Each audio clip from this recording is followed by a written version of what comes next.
Sydney the real classes में आपका स्वागत है। मैं डॉक्टर एस के शर्मा आपके सामने हाजिर हूं एमसीक्यू ब्लास्ट लेकर के। और आज हम चर्चा करेंगे व्हीटस्टोन ब्रिज की करंट इलेक्ट्रिसिटी का पार्ट नंबर 7। अगर आप जेडबलई नीट या एनडीए की तैयारी कर रहे हैं, Air Force X group, Air Force X Y group या नेवी एसएसआर की तैयारी कर रहे हैं, तो ये वीडियो आपके लिए बेहद उपयोगी है। आप अन्य वीडियो को देखना चाहते हैं तो आई बटन पे क्लिक भी कर सकते हैं। तो चलिए शानदार वीडियो की शुरुआत करते हैं और व्हीटस्टोन ब्रिज के कंसेप्ट को एकदम क्लियर करते हैं। पहला question, Wheatstone bridge is used to measure. Wheatstone bridge से हम क्या मेजर करते हैं? करंट, वोल्टेज, रेजिस्टेंस या पावर। इससे हम मेजर करते हैं रेजिस्टेंस। अननोन रेजिस्टेंस को ज्ञात करने के लिए व्हीटस्टोन ब्रिज का इस्तेमाल किया जाता है। व्हीटस्टोन ब्रिज ऐसा दिखता है, आपको ये नजर आ रहे हैं। इसमें 4 रेजिस्टेंस रहते हैं, P, Q, R और S। जब ये बैलेंस्ड हो जाते हैं तब ये जो गैल्वेनोमीटर लगा हुआ है बीच में, इसमें डिफ्लेक्शन 0 हो जाता है। मतलब P अपॉन Q बराबर हो जाता है R अपॉन S। यहां हम R हमें अननोन रेजिस्टेंस रहता है, बाकी रेजिस्टेंस हमें नोन रहते हैं, और S ऐसा रेजिस्टेंस रहता है जिसे हम एडजस्ट कर सकते हैं, और P और Q की वैल्यूज हमें नोन रहती हैं। तो P Q इक्वल होता है R अपॉन S, और इस गैल्वेनोमीटर में से उस समय कोई करंट नहीं बहता, तो अननोन रेजिस्टेंस R का मान हम ज्ञात कर पाते हैं। और यहाँ पे एक्सटर्नल सर्किट में यहाँ पे एक बैटरी को भी कनेक्ट किया जाता है जो करंट सप्लाई करता है पूरे को, राइट। तो व्हीटस्टोन ब्रिज का इस्तेमाल किया जाता है रेजिस्टेंस ज्ञात करने के लिए।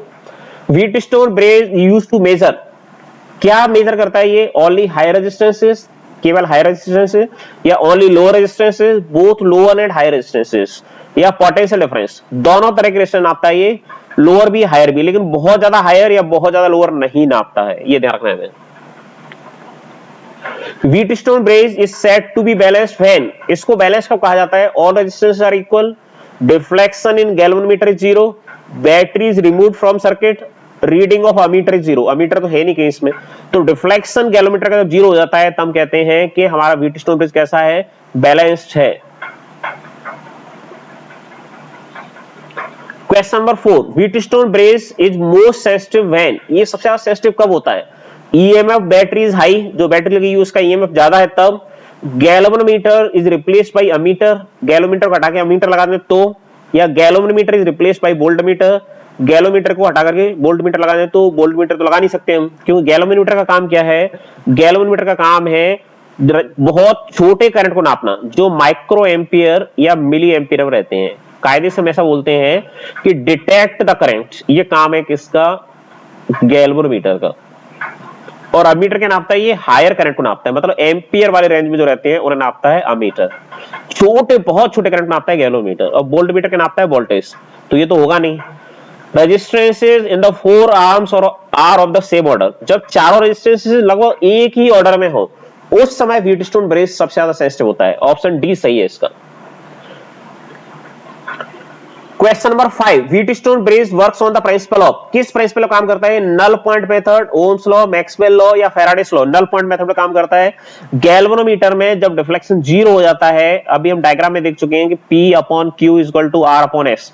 जब डिफ्लेक्शन 0 हो जाता है उस समय P अपॉन Q बराबर होता है R अपॉन S। रेजिस्टेंस इसके रेशियो बराबर होते हैं। Question number 6, when Wheatstone bridge is balanced, if positions of battery and galvanometer are interchanged, जब Wheatstone bridge बैलेंस हो गया है उस समय हम बैटरी और गैल्वेनोमीटर की पोजीशन को अगर इंटरचेंज कर दें, अदला बदली कर दें, तो क्या होगा? ब्रिज बिकम्स अनबैलेंस्ड, जो ब्रिज है आपका वो अनबैलेंस्ड हो जाएगा। या option B, very high current passes through galvanometer, galvanometer में से बहुत ज्यादा करंट निकलने लग जाएगा। Bridge is not affected at all, या ब्रिज प्रभावित नहीं होगा। या reading of bridge is faulty, bridge की जो रीडिंग है वो फॉल्टी आने लग जाती है। इसका आंसर है सी। मतलब अगर आप जब ब्रिज बैलेंस्ड है उस समय बैटरी को और गैल्वेनोमीटर की पोजीशन में अदला बदली भी कर दें तो ब्रिज प्रभावित नहीं होता, उसकी रीडिंग सही आएगी, वैसे वैसी आएगी। Bridge is not affected at all, ये बड़ा महत्वपूर्ण पॉइंट है। अगर हम बैटरी और गैल्वेनोमीटर की पोजीशन को इंटरचेंज कर दें तो व्हीटस्टोन ब्रिज प्रभावित नहीं होता, अगर ये बैलेंस्ड है तो।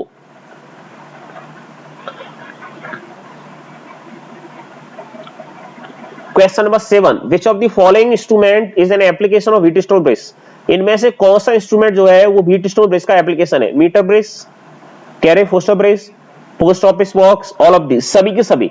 ये सभी के सभी व्हीटस्टोन प्रिंसिपल पे काम करते हैं, चाहे मीटर ब्रिज हो, चाहे कैरी फोस्टर ब्रिज हो, या पोस्ट ऑफिस बॉक्स हो। Equivalent resistance between X and Y is, आपके सामने एक नेटवर्क है, इसमें एक्स और वाई के बीच में इक्विवेलेंट रेजिस्टेंस पूछा गया है। तो आप जरा देखिए, हम इनको नाम दे देते हैं इस समय। इसको नाम दिया हमने ए, इसको नाम दिया हमने बी, इसको नाम दिया हमने सी, और इसको नाम हमने दिया डी। तो आप देखिए, ये एक व्हीटस्टोन ब्रिज है। तो ए इस 6 ओम का एक सिरा कहां पे जुड़ा है? ए पर। दूसरा जोड़ा कहां पे जुड़ा है? सी पर। और सी पर 12 ओम का दूसरा रेजिस्टेंस जुड़ा हुआ है जो डी पर कनेक्टेड है। और ऐसे यहाँ पे ए और बी के बीच में एक 3 ओम का जुड़ा हुआ है और जाकर के वो डी से जुड़ा हुआ है। तो 6/12 कितना है? 6/12 है 1/2। और इधर 3/6 ये कितना है? 1/2। तो यहाँ पे ये दोनों जो है बैलेंस में है, 6/12 और 3/6 ये बैलेंस्ड में। तो ये बीच में जो रेजिस्टेंस जुड़ा हुआ है 7.5 ओम का, इसमें से कोई भी करंट फ्लो नहीं होगा। जब इसमें से कोई करंट फ्लो नहीं होगा तो इसको हम हटा सकते हैं। तो 6 और 12 वाले सीरीज में आ जाएंगे, 6 और 12 वाले सीरीज में आ जाएंगे, मतलब 18 ओम हो जाएगा रेजिस्टेंस ऊपर वाली ब्रांच में। और नीचे 3 और 6 वाले हैं, ये किस में आ जाएंगे? ये भी सीरीज में आ जाएंगे। ये कितना हो जाएगा? 9 ओम। तो 18 और 9 ये किस में होंगे? पैरेलल में होंगे। तो 18 × 9/18 + 9 ये आ जाएगा इक्विवेलेंट रेजिस्टेंस। तो इट बिकम्स 18 × 9/27। तो 9 × 3 दिस इज 6 ओम। तो इक्विवेलेंट रेजिस्टेंस आ जाएगा इसका 6 ओम। थोड़ा ध्यान से देखना आप कि जब ये मीटर, ये आपका कोई भी रेजिस्टेंस का सर्किट जो है व्हीटस्टोन ब्रिज की तरह बिहेव कर रहा हो, बैलेंस में हो, तो बीच वाले ब्रांच का कोई महत्व नहीं रह जाता है। 6 ohm is the correct answer. Question number 9, metre bridge works on the principle of. Metre bridge किसके सिद्धांत पे काम करता है? केल्विन मीटर के पे, अमीटर के पे, वोल्ट मीटर के पे, या व्हीटस्टोन ब्रिज पे? इसका क्वेश्चन हम देख भी चुके हैं कि ये मीटर ब्रिज व्हीटस्टोन ब्रिज के सिद्धांत पे काम करता है। Metre bridge is used to measure unknown. ये क्या मेजर करता है? अननोन करंट को, अननोन वोल्टेज को, या अननोन रेजिस्टेंस को, या अननोन पावर को? अननोन रेजिस्टेंस को मेजर करता है, क्योंकि व्हीटस्टोन ब्रिज के सिद्धांत पर काम करता है ये। और व्हीटस्टोन ब्रिज क्या मेजर करता है? रेजिस्टेंस। तो ये भी रेजिस्टेंस मेजर करता है। तो करेक्ट आंसर है resistance. Length of wire of metre bridge, ये अहम बात है। पोटेंशियोमीटर का जो वायर रहता है उसकी लंबाई रहती है 4 से 10 मीटर में, 4 से 10 मीटर। ये किसका होता है? पोटेंशियोमीटर का। और मीटर ब्रिज की होती है 1 मीटर लंबाई, 1 मीटर लंबाई रहती है। 1 मीटर, 1 मीटर मतलब 100 सेंटीमीटर। ऑप्शन बी सही है इसका। ये ध्यान रखना होगा आपको, मीटर ब्रिज के तार की लंबाई 100 सेंटीमीटर होती है, 1 मीटर होती है। मीटर ब्रिज बैलेंस्ड, आप देखिए मीटर ब्रिज का डायग्राम कुछ ऐसा दिखता है। ये मीटर ब्रिज का तार है, ये आपको जो नजर आ रहा है ये तार मीटर ब्रिज का तार है। इसकी लंबाई है 100 सेंटीमीटर, ठीक है। और ये कॉपर की स्ट्रिप्स रहती है, जनरली कॉपर स्ट्रिप्स रहती हैं, कॉपर स्ट्रिप्स। ये जो ब्लू कलर की दिख रही है ये रेजिस्टेंस बॉक्स है, इसका रेजिस्टेंस हम ज्यादा कर सकते हैं। एस हमारा अननोन रेजिस्टेंस रहता है। तो हम क्या करते हैं, जब बैलेंसिंग करते हैं, मान लीजिए L1 दूरी है यहाँ से, कहां से? एंड ए से। जब ये बैलेंस हो गया है, ABC कहते हैं, तो उस समय ये स्थिति रहती है R/S बराबर होता है L1/L2।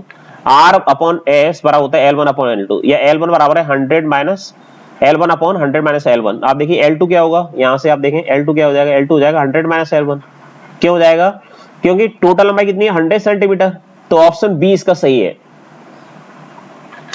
Question number 13, in a metre bridge the null point is found at a distance 60 centimetre from A. ये डायग्राम में दिख रहे हैं आप। तो नल पॉइंट मिलता है R/S, वो मिलता है 60 सेंटीमीटर पे ए से। यहां से 60 सेंटीमीटर है, तो बचा कितना रह गया? 40 सेंटीमीटर, 40 सेंटीमीटर। तो R/S बराबर है 3/2। If now a resistance of 5 ohm is connected in series with S के साथ हम 5 ohm का रेजिस्टेंस और जोड़ दें, the null point occurs at 50 centimetre. Determine the value of R and S। तो R और S की वैल्यू के लिए हम देख लें क्या 3/2 के रेशियो में कौन है यहाँ पे? 15 और 10, ये 3/2 के रेशियो में, तो ऑप्शन ए होगा सही। और किसी में 3/2 का रेशियो है भी नहीं। अगर आप दूसरे पार्ट में भी जाते कि हम S में क्या करते हैं 5 ओम का रेजिस्टेंस और जोड़ दें, तो 10 और ये दूसरा कितना हो जाएगा? जो S है वो भी 15 हो जाएगा। तो 15 मतलब एकदम सेंटर पे मिलेगा इसका, 50 सेंटीमीटर पे नल पॉइंट मिलेगा। तो ऑप्शन ए सही है। Last question, find the equivalent resistance between X and Y.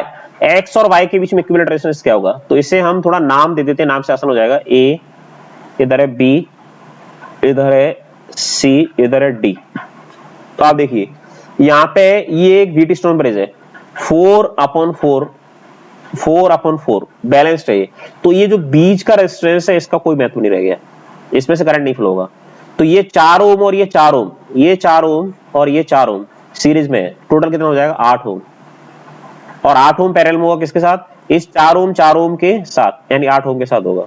तो 8 ओम पैरेलल में होंगे तो उनका इक्विवेलेंट कितना आ जाएगा, 4 ओम आ जाएगा। और ये 4 ओम इस 4 ओम के साथ पैरेलल में आएगा, तो 4 ओम पैरेलल 4 ओम, इक्विवेलेंट कितना आ जाएगा आपका 2 ओम। ऑप्शन ए आएगा सही, 2 ohm is the correct answer. Thank you very much for watching this video. Please like this video and share this video. Don't forget to subscribe my channel. Also check out these cool videos. Press bell icon for notifications. Thanks for watching. Jai Hind, Jai Bharat.